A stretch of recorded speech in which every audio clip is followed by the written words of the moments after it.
Class থেকে আন্টিরা চলে গেলে কিছু বাচ্চারা যা করে। ওকে বেবিরা, তোমরা একটু মন দিয়ে একটুখানি আঁকো।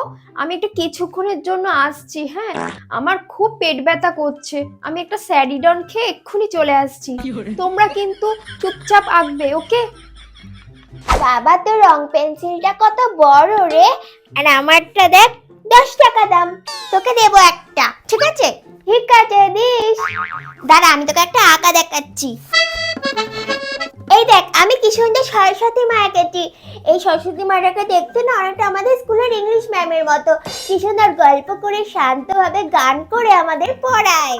ঠিক বলেছিস, ওই মুসুম্বি আন্টি ওই রকমই খুব সুন্দর করে আমাদের পড়ায়। আর এইটা দেখ, আমাদের এই ড্রয়িং ম্যাম। তাই সব সময় তো এরকম করে বকে, হেই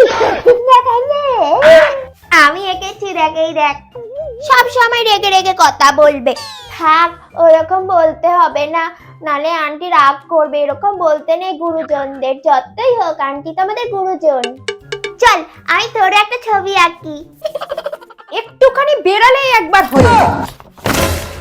50 মিনিটের ক্লাস নেই আমি, আর সেখানে আমি 60 মিনিটের জন্য একটু বাইরে গেছিলাম, তার মধ্যে এত শোরগোল।